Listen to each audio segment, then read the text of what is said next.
Hey there writers, welcome back to my YouTube channel. My name is Emma and today I wanted to talk you through every single piece of equipment that I use when I write one of my romance novels.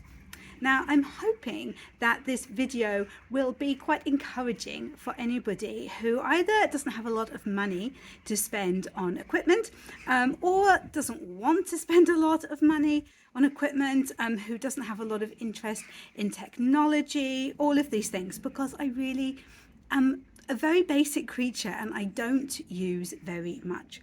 So obviously I haven't included anything that I use when I'm researching, because I do tend to read books when I'm researching, listen to books. Sometimes I will kind of go out and do experiences so that I've got an idea of how things work, which I guess would kind of count somehow as equipment. I don't know. But yeah, like for my Regency book, which I've just completed the second draft of, I read quite a few books for that, and I watched a lot of Jane Austen adaptations and things like that. This is just the stuff that I use when I am physically writing. So first of all, books. We all love books. There are only a few books that I actively use when I'm writing. I do read a lot of creative writing books, and I kind of take bits that I think would be useful for me from them. And also I do teach creative writing, so there might be times when I'm picking out things for some of my students from those books as opposed to just for me. The main book that I use when I'm writing a romance is this little one, Romancing the Beat, which I am sure you have seen recommended before. It is tiny, but it is so useful, and I actually love the idea that it's small because it's really easy to find what you need. It basically just breaks down the beats of a romantic story so that you've got those highs and lows that make for a great story and mean that your reader cannot put your book down. So this is highly recommended. The other book that I use when I'm actually writing is The Emotion Thesaurus. This is fantastic. Basically, it's got an alphabetical list of emotions, and then it gives ideas of things if your character's feeling that emotion, how they might be feeling inside, outward signs that they're feeling that emotion, physical things that they might be doing, stuff like that. Really useful. This is one of a series. I do have some other ones in the series. I have like a rural setting one, physical traits, I think, like something like that. But this is definitely the one that I use the most. Really handy, especially if you feel that you are repeating yourself a little bit and just want a different way of saying that, your hero is cross or whatever. And he's not like just frowning all the time. The other one that I guess you could say that I use when I'm writing, or I'm trying to, is the 12-week year for writers.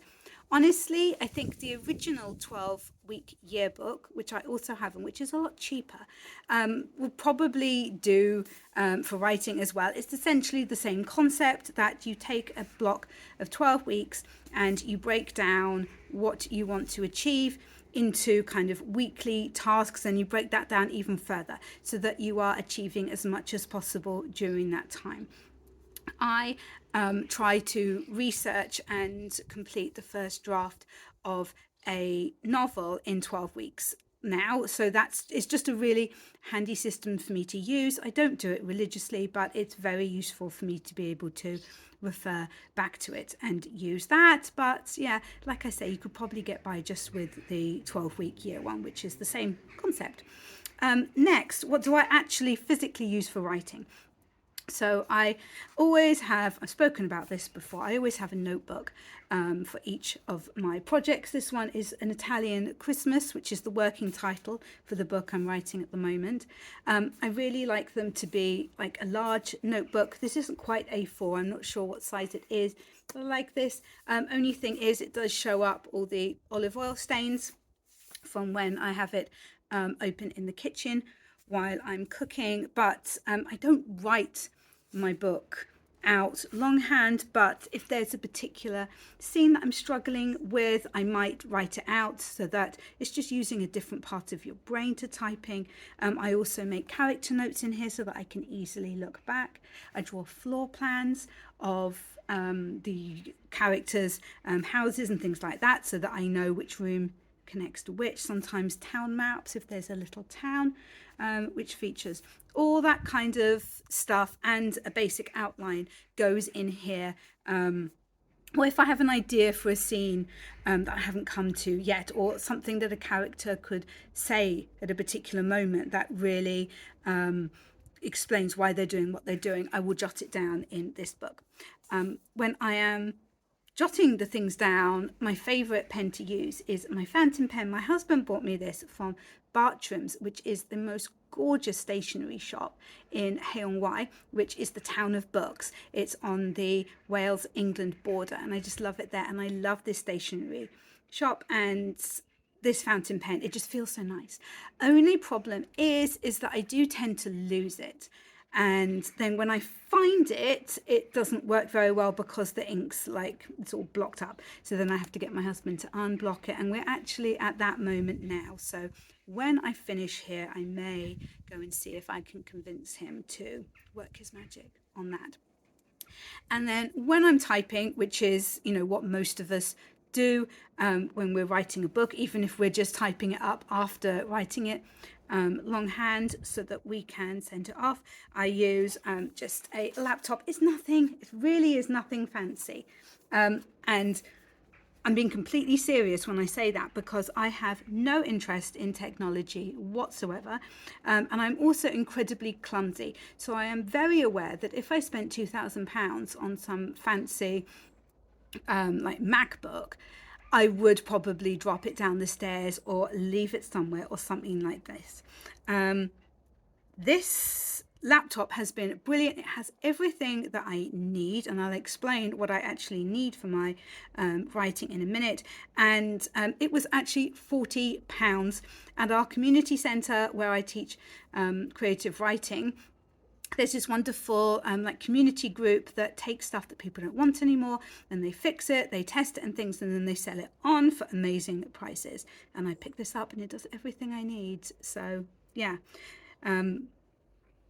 I seriously do not need anything more than that or anything fancier, and it makes me happy that it's not the end of the world if I do break this. I also like to have a small keyboard because I have small hands, and it's a lot easier for me to type with a small keyboard rather than with a bigger one. So when it comes to what I actually use in terms of writing programs, I use Google Docs. The reason for this is that you can use it online. You can also work on your stuff offline. I can log into it anywhere if I wanted to. So if I didn't have my laptop with me and I was staying somewhere else and there was a computer, I could log in and use it.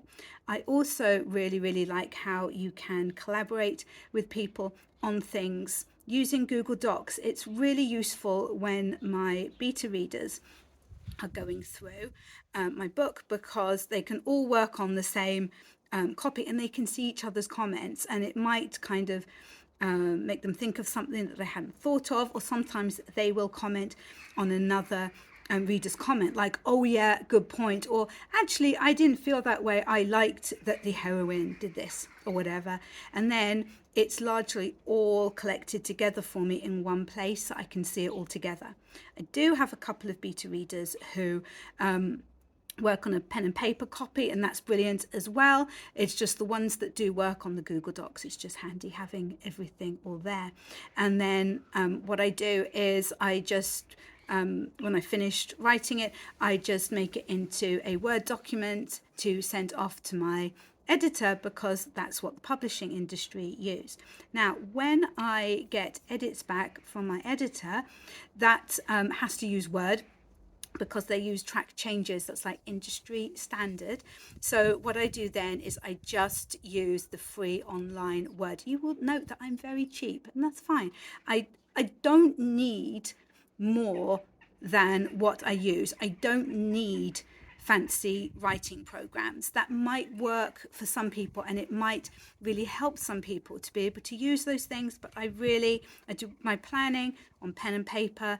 That's what I like to do. I don't need online sticky notes and pin boards and all these things. I'm just very, very simple. I don't even do things like make Pinterest boards. I might have pictures of people or of buildings to help me with descriptions, definitely. In fact, I actually asked a friend of mine to send me a picture of her house the other day because I haven't seen it, but I heard about it and it sounded absolutely perfect for my hero to live in Italy. So I asked for a picture of that so I could use it. I don't do anything like making playlists of music to listen to for each book that I write or anything like that. I do quite like to listen to music, usually ballet scores when I'm actually writing because they're not too distracting because there aren't words there. But yeah, I don't need anything else. I use the free version of Word. It's got everything that I need to be able to deal with the edits that I'm sent, and I can just go through them and then I download it off the website and I just send it off to my editor. So it's pretty simple. Yeah, like I said, I don't even need to get Word on my computer because I prefer Google Docs because of the collaborating thing. Yeah, there we go. See how simple I am. See how cheap it is to run this romance writer. So I think it really depends how you work and what works best for you. It might be that there are some fancier writing programs and that makes a difference to you. It might be that you do want to have, proper Word on your computer and not just the free online one. It makes a difference to you. Great. You do whatever works for you. This is just what works for me and has helped me to churn out quite a few books at this point. Thank you so much for joining me for this video. I hope that it was interesting, and if you enjoyed it, please give it a thumbs up and subscribe if you're not already, because we have a lot of fun on this channel, and I will catch you in the next one.